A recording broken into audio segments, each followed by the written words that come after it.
Hello, my name is Angela Odden with Red Fox Real Estate Company. I've been in business since 2002 and have been selling real estate for a couple decades. I'd like the viewers to get out of this video how to sell their home at the best price that they possibly can get out of their home. And I'm here talking to Theo, and Theo wants to sell his home, and he has some questions for me. Yes. I've never sold a home before. I just bought one in October of 2021, but I feel like I'm probably gonna end up needing to sell it in the future anyway, so I'd want to get some more information from you. So I don't even really know where to start. Okay. All right. Well, thank you, Theo, for talking to me, and let's just get right into it.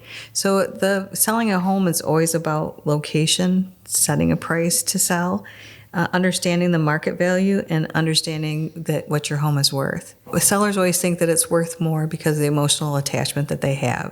So let's break that down for you so you understand the process for each step, okay? Okay, for sure. All right. All right, so the location is always a big factor. So it's always going to depend on where you live, the school district that you're in. Yeah, I live in a place that kind of has higher taxes. Yeah. So it can affect who buys it, right? Yeah. So taxes do matter.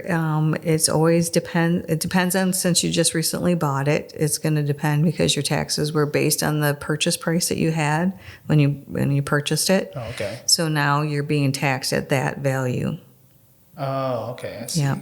So so when you're selling a home, though, you can always go online and look like at Zillow or Realtor.com or HomesNet or any of those websites that are on there that you can punch in and ask for the value. Those aren't really true values to your home because they just take an average all the way across the board. So it doesn't take into fact that say that you've put new carpet or new flooring in or redone a bathroom. It doesn't know that you did that.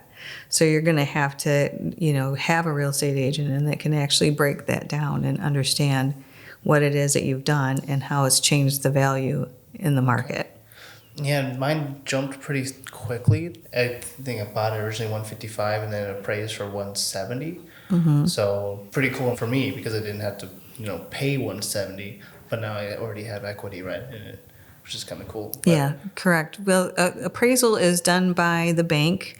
It guarantees the purchase price, and an appraiser will come in and check the square footage and room sizes and bathroom and outside, and they actually have a program that they work out of. Then it has a lot of data in that program, and they upload everything, and it is like loan to value information. Oh, okay. So appraisals are a little bit different than a market analysis. So as a real estate agent, I would do a market analysis for a home, but it would be within the last 6 months or, what's actually sold in your neighborhood.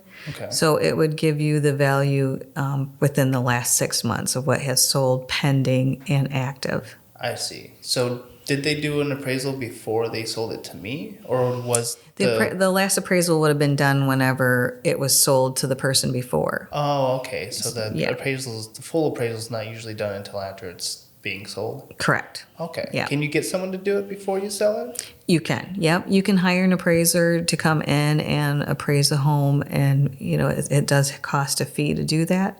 Okay. But sometimes it's always nice to have, especially I always recommend it if it's an estate or a probate, to have a home inspection and have an appraiser come in if need be, so the family knows and understands what the true value is from a lender's point of view. Okay. So that can help a lot too, because if they get to the, let's say, the signing table and it appraises differently for what they're selling, it could hold them accountable, right, for that? Yes. Okay. Yes. Yeah, it can. And that's where a real estate agent comes into play and helps negotiate and understands a purchase agreement and the verbiage in a purchase agreement. So the biggest thing for you to get your home ready is you have to understand the location, the selling price, the online value, what Zillow says that your home is worth, but that's not really true.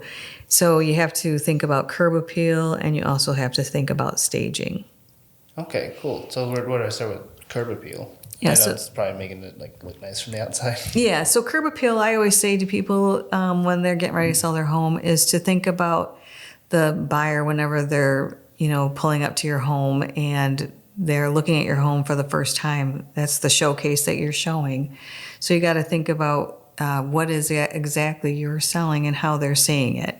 So you Yeah. don't want a bunch of toys in the front yard, and you want the lawn mowed or the driveway shoveled, and you want the house clean, and you want the garage door clean. You don't want the gutters hanging down, For falling sure. down. You want the leaves out of the gutters. If you have lots of flowers, put flowers out. So if it's that time of year, Oh man, I suck at gardening. but you can buy the potted plants. That's true. I could just buy the pots and put them right in. Right, Yeah, it's right. easy. Yeah, so you got to think about it from their point of view. If you're going to sell your home, you got to invite them in and let them feel like they're coming home. It's true. Yeah, my curb appeal has changed quite a bit, even just from buying it.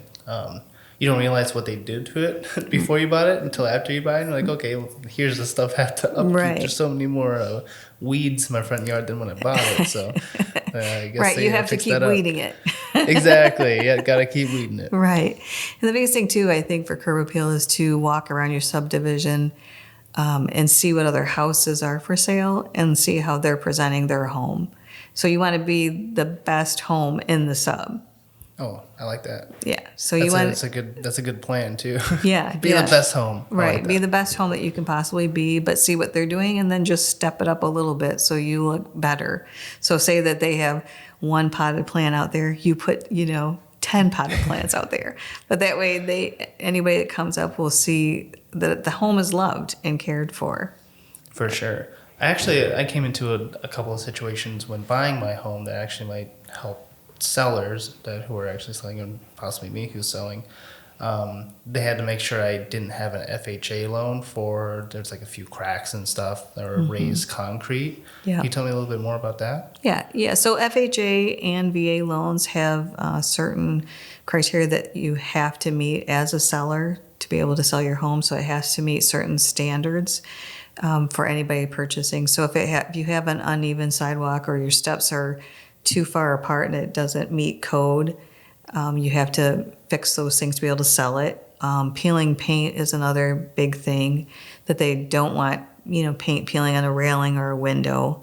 And they think about it for, kids' sake that they're going to scrape the paint. Oh, I and didn't even think about that. Right, and eat the paint. So, so you have to think about that. So there's just certain criteria, and that you can always find links, and you can Google search it and find out, and it'll give you a description and a website to click onto and find out that kind of information. Yeah, Google, good old Google. Right, right. Well, I'm sure a lot of people have some real estate agents too, and I'm sure they can answer Right, and we questions. have information we can print off as well. And For also sure. lenders. Lenders are the biggest thing too, because lenders will have all that information, and they have a lot of places that they can send you to if you want to be able to link, click on a link and get that information from. Okay, cool. So, I did the power washing. I put in some new tulips. I cleaned up the deck in the back. Now that we go inside, I've been to a few showings when I was purchasing my home, and a lot of times they can be really bare, and then sometimes they can have some. What I've seen is more hyper stage, like they make it look like someone lives there, but it's really empty. Can you tell me the differences between like someone who's living in the home selling it and someone who's selling a home that maybe they've moved out of or already? Yep. So to recap what you're just saying, when you go into a home, and it's always what we always say to people, the 3 Ds, you're going to declutter, discard, and depersonalize your home. Okay. So when somebody walks in, you don't want to see boots and, shoes when you walk in the door. You don't want to see toys laying around or blankets thrown about. You want I don't have kids, so that'd be a little weird for me to imagine myself there. Right. And then kitchen counters, you want them cleared off and clean, and appliances sparkling.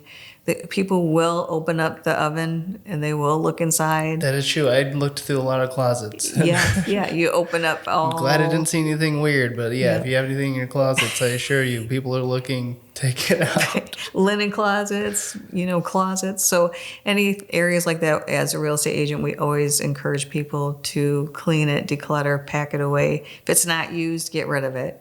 Less is always best. Less in any room is always a big selling point. For sure. I've seen some like designated areas too, right? Like if you want to have like one closet where you're like, hey, don't let the people come in here, and like this is my personal, I'm trying to make the place look nice. Right. Obviously I can't fit it. Right. in Yeah. the We garage. encourage people to pack it up and just put it in boxes and either put it in the basement or the garage. Okay. Because that way people can see themselves and visualize themselves in the space with less. Perfect. Yeah. Okay, I like that. And staging, as far as staging goes, there is people out there that you can hire to stage your home, and it is at a cost. If you've already moved to Florida, or a lot of people that have flipped properties will hire stagers so you can see how they've redone the areas for a better living, better flow, and they want to be able to encourage people. Sometimes they'll turn a bedroom into an office.